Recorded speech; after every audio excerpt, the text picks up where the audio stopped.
Herkese merhaba. Henüz pes etmemişsek 3. haftaya geldik ve artık 3. haftayla devam edeceğiz. Bu haftada bebeğiniz artık biraz daha uyanık, biraz daha canlı, biraz daha aktif kuvvetini toplamış olacak. Bu dönemde, bu 3. haftada özellikle kolik sancıları görmeye başlayacak. Yani gaz sancısı da diyebileceğimiz ama sadece gaz olması gerekmiyor. Gaz haricinde de birçok şeyin bebeğinizde huzursuzluk ve ağlama krizlerinin neden olabileceği bir kolik dönemine giriyoruz. Bu dönemde basit beklentilerimiz var. 16 ile 18 saat arasında uyumaya devam edecek. Ortalama günlük 20 ile 30 gram arasında kilo almaya devam edecek. Ayın sonunda 4 ila 5 santim toplamda bir ay içerisinde boy almış olacak. Anne ve baba ile geçirilen vakitte artış olacak. Bebeğiniz için mimik ve dil açısından çok önemli bir döneme girdik. O yüzden bu dönemde yapacağınız mimikler ve söyleyeceğiniz sözler, konuşma şekliniz, tonlamanız çok önemli. Kolik için çok ayrıntılı, geniş bir video yapmama rağmen burada da bazı konulara tekrar değineceğim. Kolik videosunu şuradan izlemenizi şiddetle tavsiye ediyorum. Önerebileceğim ilk şey bebeğiniz için uyuma zamanı rutini oluşturmak adına banyo yaptırabilirsiniz. Akşam yatma döneminde ve bir bebek masajı sonrasında bebeğinizi rahatlatabilirsiniz. Teyzelerden ya da komşulardan duyduğunuz her şeyi denemeyi bırakın ve ispatlanmış bazı durumlar var. Öncelikle onları düzeltip bu durumun geçip geçmediğine bakın. Çok zorda kalıyorsanız o kısımla ilgili ben öneride bulunmuyorum ama tabii yapabilirsiniz. Bebeğiniz sizin beslenmenize göre rahatlar ya da rahatsızlık duyar. O yüzden beslenmenize dikkat etmeniz lazım. Kahve, çay, kola, çikolata ve ahududu gibi yiyeceklerden mümkün olduğu kadar uzak durun. Kola için ekstra bir video hazırlayacağım. O da yakında geliyor. Eğer şiddetli bir kusmanız varsa, özellikle fışkırır tarzı bir kusmanız varsa hipertrofik piloristenoz dediğimiz durum oluşuyor olabilir. Özellikle 20. gün ortaya çıkar. Yani 3. hafta içerisinde ortaya çıkar. O bu döneme ait bir hastalıktır. Hemen doktorunuza gitmeniz lazım. Eğer dışkınızda kan varsa inek sütü alerjisi ve diğer patolojik durumlar açısından yine doktorunuza gitmeniz lazım. Kilo alamama, beslenme reddi gibi bebeğinizin birçok sistemi bir arada bulunduran sorunlarla ortaya çıkabilecek bazı semptomları varsa yine doktorunuza görünerek bu durumlarla ilgili açıklamada bulunmalarını isteyin. 3. hafta karın üstü hareketleri başlamak için çok önemli bir dönem. Karın üstü hareketli dediğimiz şey şu. Bebeğinizi düz bir zemine yatırıyorsunuz. Mümkünse bebeğinizin normalde uyuduğu sertlikteki bir zemin olması lazım. Temiz bir yer olması lazım. Sert bir yer olması lazım. Bebeğinizi yüzüstü bırakıyorsunuz ve bebeğiniz ara sıra kafasını kaldırarak özellikle boyun arkasında ve sırt tarafında olan kasların gelişimini sağlayacak ve karnın üzerinde kendini tutmaya çalışacak. Çok katı bir plan yapmayın. 10 dakika yeterli bir miktar olacak. Karın üstü hareketlerini sadece bebeğinizin yanındayken yapıyorsunuz. Öbür türlü yüzüstü bebeğinizi bırakıp bir yere gitmek diye bir şey yok. 3. hafta artık bebeğinizle beraber dışarı çıkma için çok güzel bir dönem. Mümkün olduğu kadar bebeğinizi dışarıya hava almak için ve güneş almak için özellikle dışarı çıkartın. Gene bu dönemde bebeklerinizle bazı oyuncakları tanıştırmak uygun olabilir. Oyun matı veya baby mobile diyebileceğimiz gene hareketiyle beraber bebeğinizin onu izlemesini sağlayacak bazı oyuncaklarla tanıştırabilirsiniz. Bu dönemde bunun için uygun dönem. Eğer bebeğiniz sünnet olmuşsa bu dönemde artık iyileşmesi gerekiyor.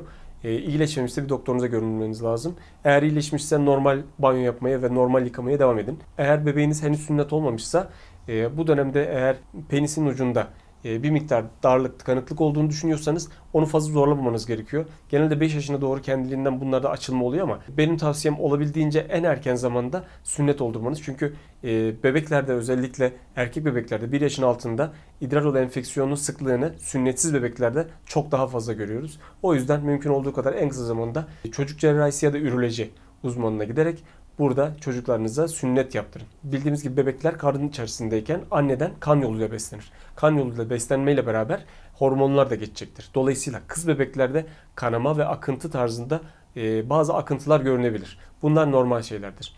Gene erkek ve kız bebeklerde göğüslerde, memelerde büyüme olabilir ve süt salgısı gelebilir yerine göre. Bu da gene anneden geçen hormonlar sayesindedir. Müdahale etmemeniz gerekiyor, dokunmamanız gerekiyor.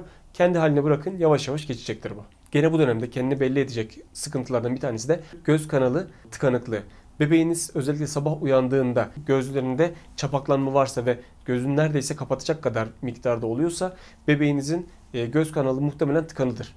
Bunun için bir doktora gidebilirsiniz. Doktor sizin başka bir enfeksiyon bu durumu olmadığını görür ve eğer sadece göz kanalı tıkanıklığından bahsediyorsa bebeğinizin gözüne mümkünse serçe parmağınızla, çünkü benim burnum biraz daha büyük bu durumda, bebeğinizin daha ufak olacaktır. Bu şekilde içeriye ve dışarıya masaj yaparak oradaki sıvı akımını düzenlemeniz lazım. Hem sağ göze hem sol göze aynı şekilde bebeğinize yapın bunu. Ekstra olarak ılık bir kompres yaparak gene göz kanalının tıkanmasını önleyebilir veya varsa tıkanıklık açmasını sağlayabilirsiniz. Ekstra bir ilaç kullanmadan da. Bu dönemde gene görebileceğimiz, bebekte patolojik olacağını düşünebileceğimiz bebek sivilcesi var. Konak var. Gene ciltte pullanma olabilir, çatlaklar olabilir, kuruma olabilir. Bunun için bazı önerilerimiz var. Çok fazla banyo yaptırılan bebeklerde bunlar olabiliyor. O yüzden banyo zamanını birazcık sıklığı azaltabilirsiniz. Haftada 2 kez idealdir mesela veya 3 kez yapabilirsiniz. Her gün yaptırmanıza gerek yok. Mümkün olduğu kadar bebeğinizin cildine uygun kimyasal yapısı olan ve çok tahriş etmeyecek bebek dostu şampuanlardan kullanabilirsiniz. Özellikle Sebamed fena değil. Birçok marka var ama Sebamed şu an için hani uzun dönemdir kullanabileceğiniz ve birçok yerde bulabileceğiniz bir marka. Daha önce deneyimlediğiniz ve bebeğinize kötü geldiğini düşündüğünüz, yani iyi olmadığı, cildine rahatsızlık oluşturan sabun olabilir, giysi olabilir, bez olabilir. Herhangi bir şeyden uzak durun. Mümkünse onları tekrar kullanmayın. Banyoda bebek tarağı kullanarak gene tahrişi azaltabilirsiniz. Ara ara bez olmadan, hiçbir kıyafet olmadan evinizde, tabii gözetiminiz altındayken tamamen çıplak şekilde bırakıp oluşan yaraların düzelmesini veya yeni yaraların oluşmasını engelleyebilirsiniz. Besleme ve beslenme kısmında özellikle bu dönemde emziği tavsiye edeceğim. Şimdi emzik kullanmak ya da kullanmamak hangisi doğru diye soranlar oluyor bazen. İkisi de doğru. Şimdi şöyle ki, eğer emzik kullanıyorsanız Amerikan Pediatri Akademisi diyor ki ani bebek ölüm sıklığını azalttığı için emzik kullanın deniyor. Amerikan Pediatri Akademisi bu şekilde söylüyor. Diğer bir görüş de bu dönemde beslenmesi daha yeni tam dengeye oturan bebeğin tekrardan emzik kullanarak beslenmesinin sürüncemeye girmesi hoş bir şey değil. O yüzden emzik kullanmayın diyor. Bu tamamen tercih meselesidir. Eğer bir tanesine karar verirseniz bilin ki yaptığınız şey doğru olan şey. Bunlar içerisinde yanlış yok. İkisi de kendince doğru. Bu dönemde özellikle BLV dediğimiz bebek liderliğinde beslenme durumunu yapmaya çalışın. Bununla ilgili de ayrıntılı bir video yakın zamanda oluşturacağım. Takibe devam edin. Daha önceki dönemlerde diyorduk ki 10-15 gün dolduktan sonra bebeklerinize D vitamini başlayın ve 1. yılın sonuna kadar devam edin. Bununla ilgili bir güncelleme geldi ve artık 1. günden itibaren D vitamini eksikliği için profilaktik olarak D vitamini başlamanız lazım ve bunu 1 yaşın sonuna kadar devam ettirmeniz lazım. Bununla ilgili ayrıntı bir video hazırladım. Şuradan o videoya ulaşabilirsiniz. 1. haftada hazırlandık dedik. 2. haftada artık büyüme patlaması oldu dedik. Hızlıca beslendik dedik. Artık 3. haftada bu hızlı beslenme olayı birazcık daha minimal hale geliyor. 10. günle itibaren artık sütünüz tam kapasiteye çıkmış oluyor. Dolayısıyla 3. hafta eğer çalışmayı düşünen anneler varsa anne sütünü depolamak için çok güzel bir zaman. Şimdi uyku dönemine gelmiştik. Uyku ile ilgili yaklaşık 16 ile 18 saat arasında uyumaya devam edecek bebeğiniz demiştik. Henüz o sirkadiyen dediğimiz gece gündüz arasındaki farkı oluşturacak yaşta değil. Ama yavaş yavaş artık bir şeyler oturmaya başlar. Mesela gece olduğu zaman ağlaması gerektiğini bilir. Şaka. Bebeğinize uyku ipuçları tanıtımı yapabilirsiniz. Mesela banyo yapın. Banyo yaptıktan sonra güzel bir masaj yapın ve uyumaya bırakın. Veya bebeğinize bu dönemlerde başlayacak şekilde masallar anlatmaya veya hikaye kitapları okumaya başlayabilirsiniz. Bu dönemde bebeğinize verilen uygun tepkiler, uygun sözlü bildirimler ileriki dönemde bebeğinizin daha iyi konuşması için ve daha doğru bir şekilde bunu ifade edebilmesi için çok önemli olacaktır. Sağlık ve güvenlik kısmında özellikle kundaklamadan bahsedeceğim. Amerikan Pediatri Akademisi bebeğinizin kundaklamasını öneriyor. Fakat nasıl koşulda?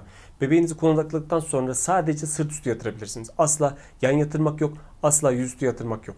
Özellikle bel kısmını, kalça kısmını birazcık daha gevşek bırakmanızı öneriyoruz. Çünkü kalça çıkıklığına neden olabiliyor. Bebeğiniz kundaklanmış olacak fakat ayaklarını hareket ettirebilmesi de gerekiyor. Kundaklamayı da yaklaşık 7. 8. ay gibi bebeğiniz artık dönmeye başladığında bırakmanız lazım.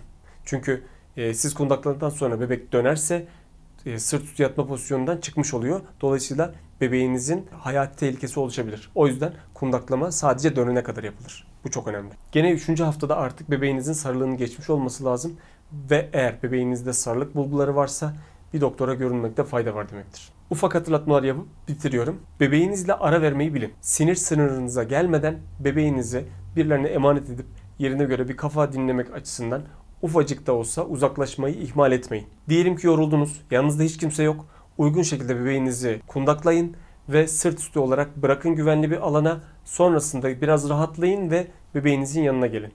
Bu tahammül sınırınızı çok zorlamışsanız ve yanınızda kimse olmadığı dönemde önerebileceğiniz bir şey. Normalde böyle bir şey yapmayın. Kendi bakımınızı ihmal etmeyin. Kendinize bakmaya devam edin. Çünkü çok fazla aşama kaydetmiş olsanız da henüz iyileşme aşamasındasınız ve bunun devam etmesi gerekiyor. Bol miktarda su alın ve daha önceki dönemde, gebelik döneminde bebeğinizin sizden aldığı bütün vitamin depolarını tekrar yerine koymak için doktorunuzdan vitamin desteğini isteyebilirsiniz. Fırsatını buldukça da bebeğinizle beraber günlük en az 10 ila 15 dakika herhangi bir aracı bir şey olmadan, yani cam ya da başka bir şey aracılığı olmadan direkt güneş ışığının cildinize temas ettiğinden emin olun. Ve 4. haftaya kendinizi hazırlayın. Neredeyse artık 1. ay olacak ve büyük bir aşama kaydedildi. Şu ana kadar birçok insanın çok yorulduğundan, çok fazla umutsuzluğa kapıldığından eminim. Çünkü çok fazla bize anneler bu şekilde geliyor. Özellikle gaz sancısını gören aileler artık bebekten kurtulmanın bir yolunu arıyorlar ama tabii ki böyle bir şey yok. O yüzden sabırlı olmanızı devam edeceksiniz.